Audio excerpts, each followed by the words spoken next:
I never thought life could feel this. Normal, yet fragile, all at once.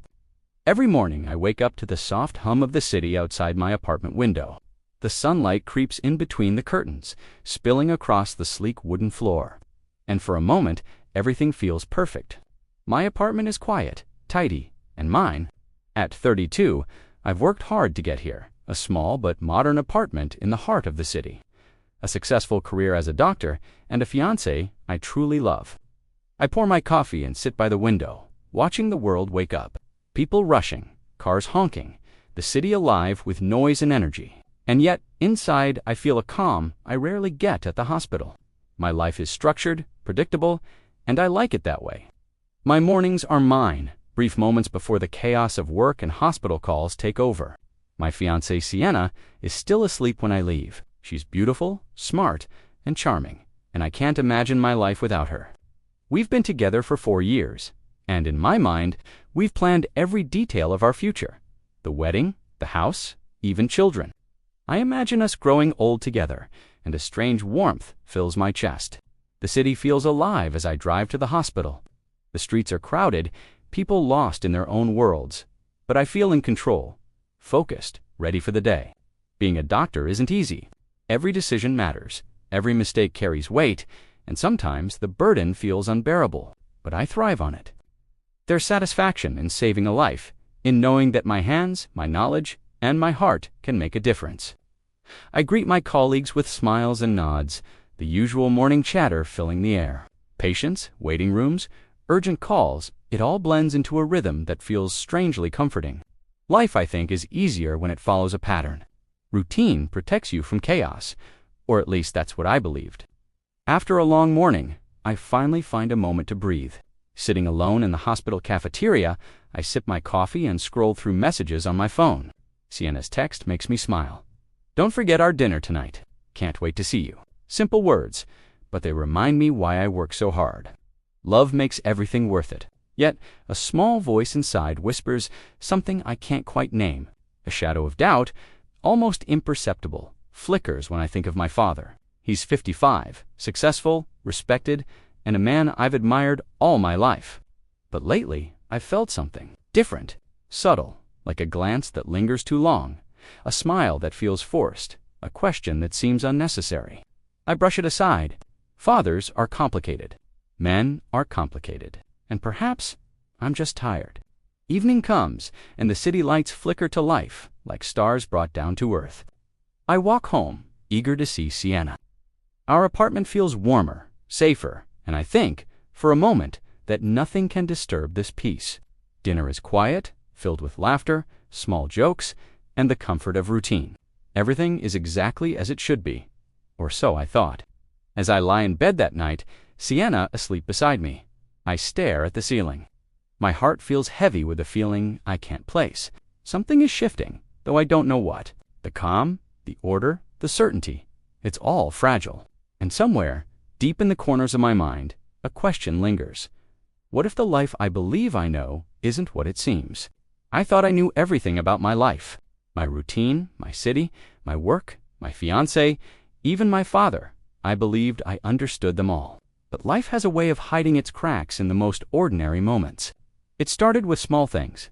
Sienna would step out to run errands, but sometimes she returned later than expected.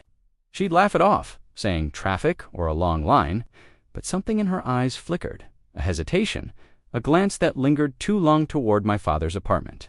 I brushed it off. I told myself I was imagining it. After all, Sienna loved me. She would never. Right. Then came my father. Richard Cole, strong, proud, and yet strangely quiet when Sienna was around. I noticed it the first time he laughed a little too warmly at her joke, or paused before answering her questions, as if choosing words carefully. I tried to convince myself I had known him for 32 years. Fathers are complicated. Men are complicated. But the doubt had begun to creep in like a shadow at the corner of a room. Work offered me an escape. The hospital is busy, and when you're saving lives, there's little time for personal drama. But even there, I felt distracted. During a surgery, my hand trembled slightly as I reached for a tool. A glance at the clock, a brief thought of Sienna meeting my father, and my focus broke for a heartbeat. I shook my head, telling myself it was fatigue. One evening, after a long shift, I returned home to find Sienna's apartment door slightly ajar. My heart raced. She must have left it unlocked, I thought. But then I noticed a small envelope on the kitchen counter addressed to my father. My name wasn't on it. I hesitated before opening it, the curiosity burning inside me. Inside was a letter, politely worded, yet strange. Looking forward to seeing you again. I froze. My mind raced. Sienna. Or someone else. The thought alone made my chest tighten. I didn't confront her. I folded the letter carefully and placed it back. Maybe it was nothing. Maybe it was a harmless message. But the seed of doubt had taken root. The next day, I tried to focus on work. Patients came, machines beeped, nurses spoke urgently. The hospital was alive with movement. And yet, I kept thinking about that envelope, that letter, that flicker of unease. My father called that afternoon. Normally, our conversations are calm and routine, but this time he was vague. He asked about Sienna, about how things were at the apartment, then laughed lightly at something I didn't understand. It was forced, artificial, and I felt a small pang of unease I couldn't explain. Over the next week, small things added up. A coffee cup left on my father's table that I didn't recognize. A message from Sienna on my phone asking if I could meet her at a place I didn't know. A vague answer from my father about dinner plans. Each small incident alone seemed innocent, even explainable, but together they painted a picture I didn't want to see. I began watching closely, trying to catch a glimpse of the truth. I thought maybe I was being paranoid, imagining connections where none existed. But one evening, I arrived home early. The city lights blurred against my car window, my mind racing faster than my heartbeat. I opened the door quietly, and there they were, Sienna and my father, talking in low voices in the living room. They froze when they saw me, their expressions caught between guilt and surprise. I didn't scream. I didn't storm, and I just stood there, my heart pounding so loudly I thought the walls could hear it. My mind spun with questions I couldn't yet answer. What were they talking about? Why were their expressions like that? Something in me shattered quietly in that moment, a calm I didn't even know was fragile. I left without saying a word. I drove through the city, lights blurring into streaks, trying to breathe. Every instinct screamed at me to confront them, to demand answers. But another voice whispered, "Wait, observe, understand first." Revenge, if it ever came, would require patience. That night, lying in bed, Sienna asleep beside me, I stared at the ceiling again. My world felt smaller, tighter, suffocating. I knew now that nothing would ever feel the same again. Trust had cracks, and those cracks were widening. The next few days were unbearable. Every time I looked at Sienna or my father, I saw something new, something I hadn't noticed before.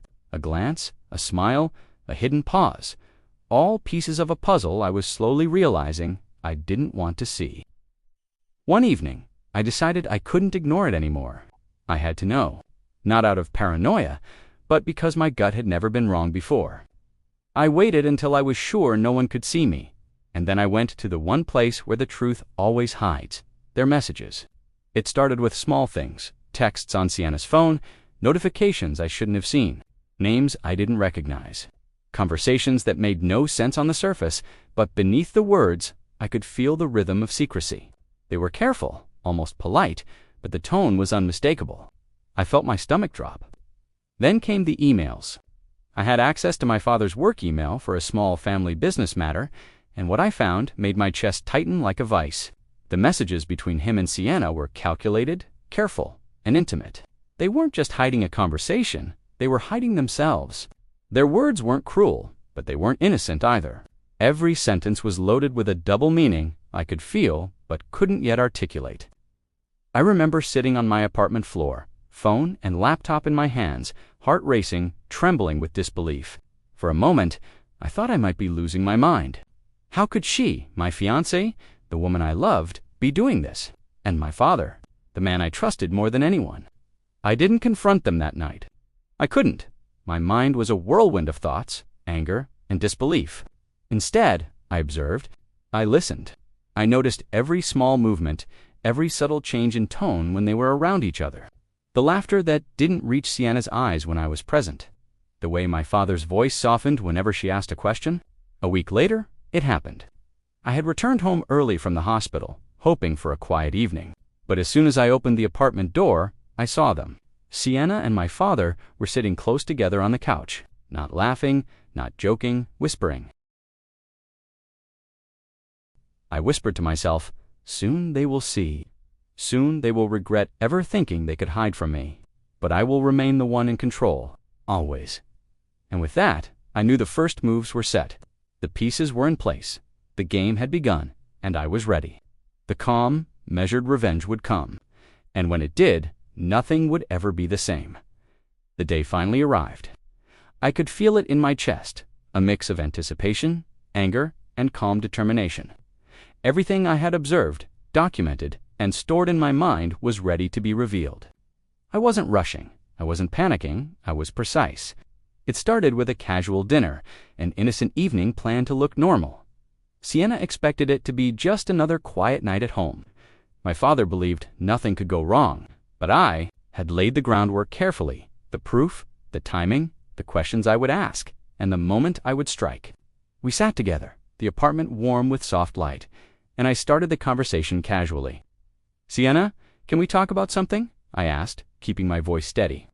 She looked at me, surprised but smiling, unaware of the storm beneath my calm words. "You know I love you, right?" I continued. "And I trust my father, but lately there are things I don't understand."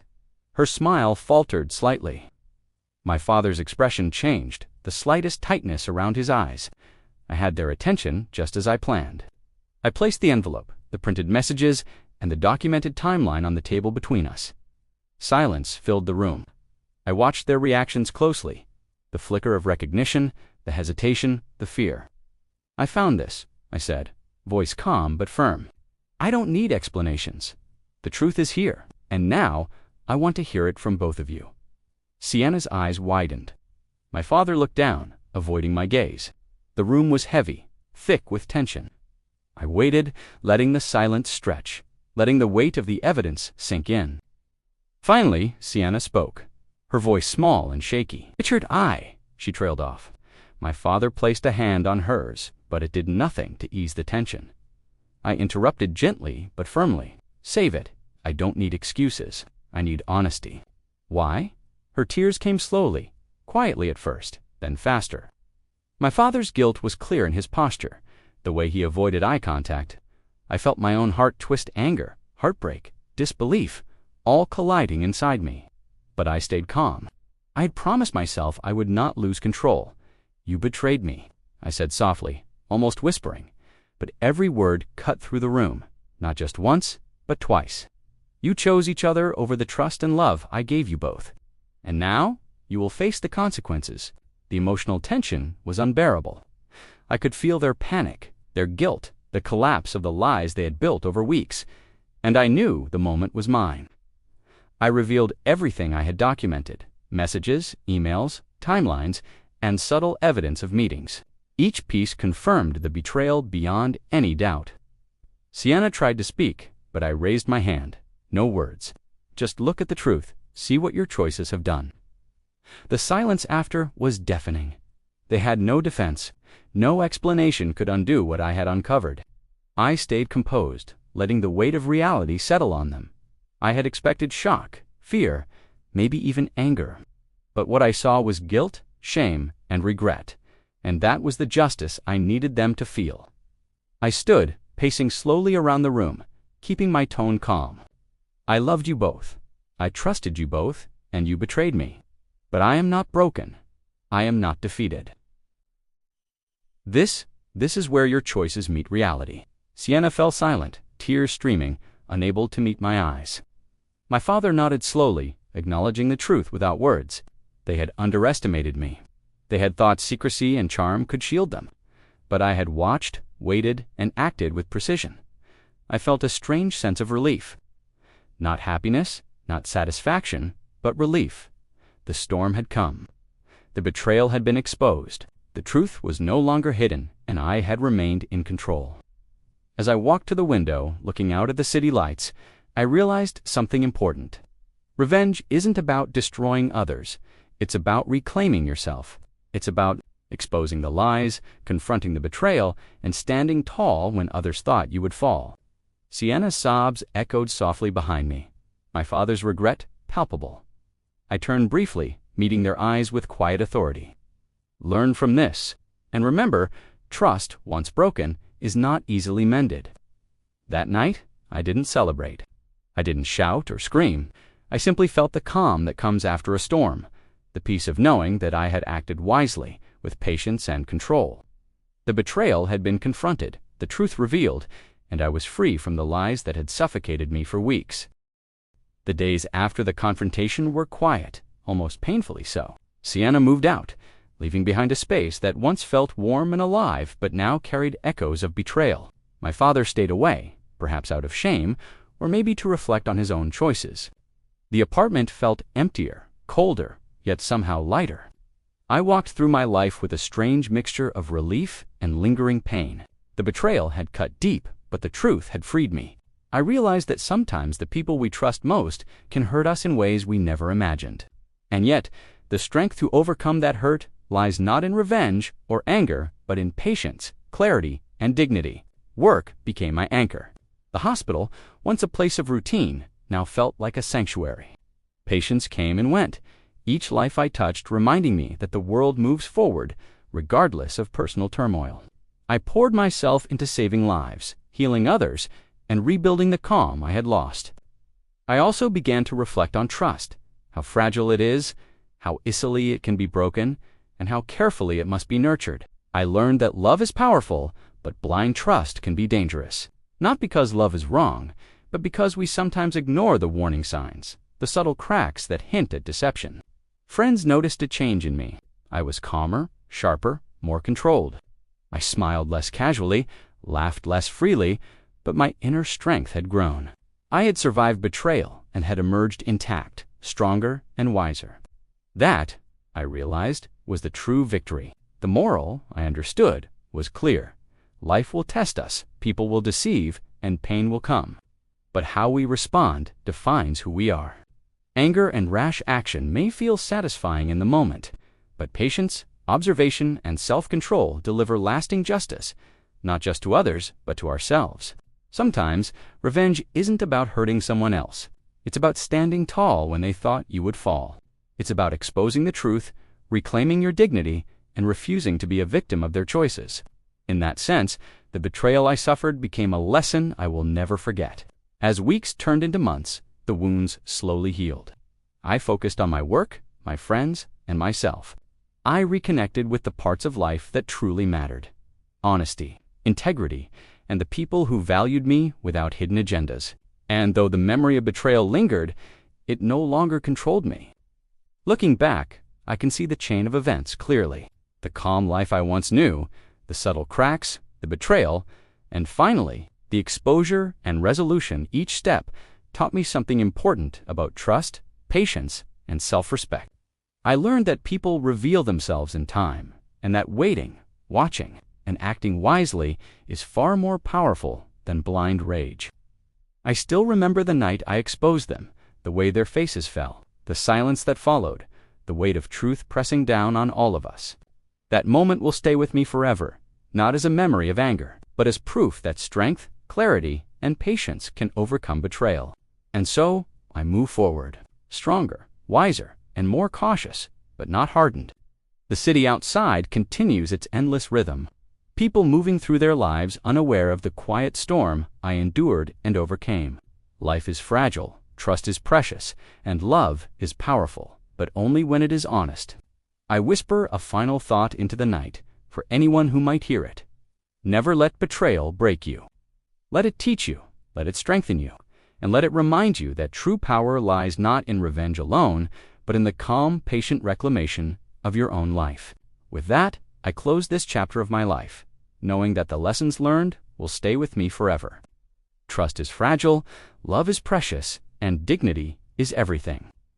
I am Richard, a man who loved, who trusted, who was betrayed, and who rose above it all.